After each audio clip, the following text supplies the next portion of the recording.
who made it.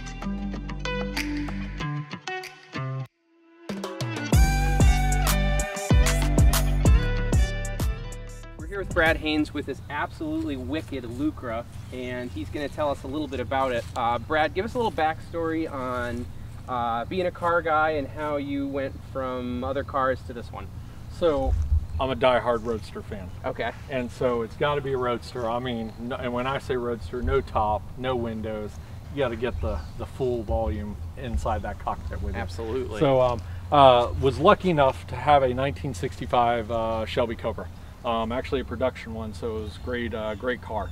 Wow. Loved it and enjoyed it, but the wife didn't enjoy it as much as I did.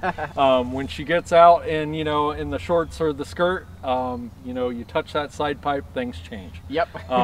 So at that point, we had the car for around 7 years, and we got rid of it, knowing that that we were going to be able to get another Roadster, and we flew out to California, where we met the Lucra team. And they took us out to their where they were building the car, and they showed us what they could build for us, and we ended buying this one in the respect of we had this one pretty much custom made for us. Awesome. So this is a 2016 Lucra LC 470.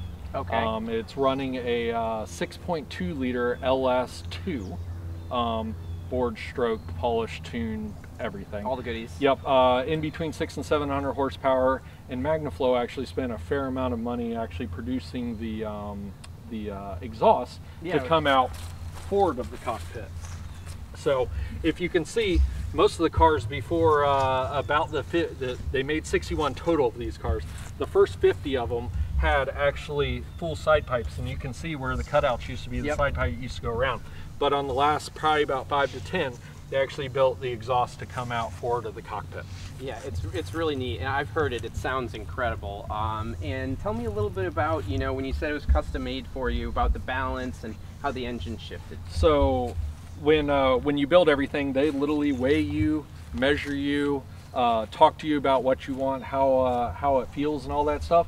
They actually sit you down in a cockpit and actually measure your arms, your distances for throws, steering wheel, and how you sit in the car. At that point, once they've got all that data, they pretty much put it in their computer, they gonk it out, and they come up with where you're supposed to sit, how far the seat's supposed to be, steering wheel and all that, and then you tell them a horsepower. Sure. This car would be perfect. No. This car would be perfect with 300. Yeah, of course. I mean, this car with 300 would be absolutely outstanding. Because it weighs how much? Around 1,974 pounds soaking wet. Crazy. So it's two-piece carbon fiber. You have the main hood, which is one piece, and then the rest of the car, which is the second piece. The whole entire body weighs right around 200 pounds.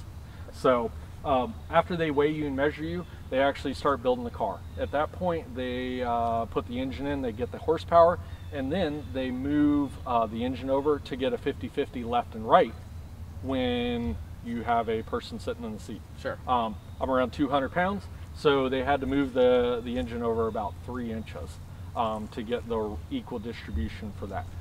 So the car's 50-50 left and right, and pretty darn close to 50-50 backwards and forwards. It's a little bit heavier on the rear end when it shifts. Picks up pretty well, and also it stops very well. Oh, of course. And what was the quoted quarter-mile time for this? So this car, it's totally insane. Yep, this car they run them all at the track. They put about 1,500 miles on them before they deliver them to you. And they don't look like this. They are raw. There's stuff sticking out of them. Course. I mean, everything. But the last couple that they were running, they ran a 0-60 in around 2.1 on a prep track, obviously, and then they ran the quarter mile at 170 at 9.1. So in a Roadster. That's crazy. The world's biggest hood on the world's smallest car. And you can see, so this is where Magnaflow spent a lot of their time, money, and effort. Obviously, all equally tuned, so you get no back pressure from each of them, all into one single can and then out forward of the cockpit. When you get into the cockpit, the seats are actually molded towards you. Sure. You've actually sat in the driver's seat and the passenger seat, and it's actually a comfy ride. You actually lean back quite a bit with your feet out. And most people, like the older cars, this is your foot boxes. They go all the way up to here. Most cars have that wall and then the pedals are shoved in the middle of Yep. the car. Yep. And so you're sitting there like Yeah. this or something. This car you can actually lay all the way out. I'm Yeah. 6'3", And you fit and I can perfect in it. actually fit all the way in. The great thing is the whole entire back end of the car is actually a full trunk. Nice. So you can fit a full set of golf clubs, 2 full Can you suitcases. really? Yes. Come on. It's a little bit dirty, so please don't judge. We like cars but that get used. You can see Wow, yeah. all you're the not way kidding. off to the sides. 2 suitcases can fit, or a full set of golf clubs and a half suitcase. What's your favorite part about the car? The car is gorgeous sitting still. I agree. A lot of people, you know, you've been to the car shows and Yep. all that stuff. A lot of cars look great when they're sitting there, Yeah. but when you pop the hood on this and show the jewel, Oh, yeah. there's nothing around that compares.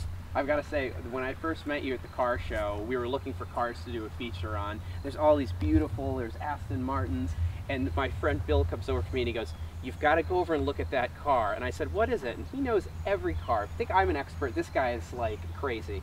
And he goes, "I don't know what it is, but it looks like some kind of Viper." And I was like, "You don't know what it is?"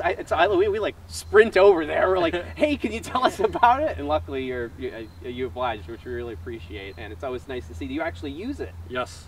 She's got about 10,000 miles on her. We've had the car since it's brand new. Obviously, we got it with a couple hundred, about 1,000 miles since they tested everything on it. But the car's been in our possession from the get-go. It was really lucky. Right when the car was being delivered, we got a phone call from the dealership, and Top Gear was in town. Oh yeah. And so they actually did a centerfold in the February of 2017. Top Gear, there's about 10-page centerfold of this car. What's cooler than that? Yep. So, but it got delivered. We drove it for about a year and a half, 2 years, and then our military deployed. So the car actually went down to a buddy's kind of museum. Sure. He has number 57, which is called the Incredible Hulk, and it's all lime green. All lime green, sure. And that car is just, it puts this one to shame. But he would send me pictures every time I was deployed. He'd be like, "Hey, it's in good company," and he'd have them nose to nose. Oh, cool. He'd have them side by side, or he'd have his wife out there taking pictures of them driving both of them, and he'd be like, just making sure they're taken care of. Of course. So. But no, and then we got it back, and then we put a couple more 1,000 miles on it. So That's awesome. can't beat it.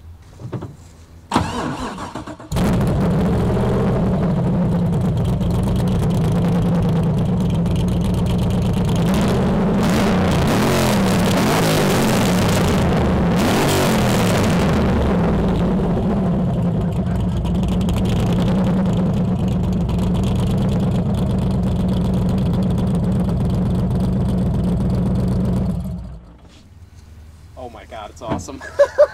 So Brad, thanks so much for showing us the Lucra. It is really cool. It sounds awesome, and I look forward to seeing it at a lot more car shows and hopefully get another ride in it. Awesome. Well, thank you so much for your time and you know, highlighting this beautiful car, because all cars are beautiful. I'm with you. Thanks, Brad. Appreciate it. Have a great day. You too.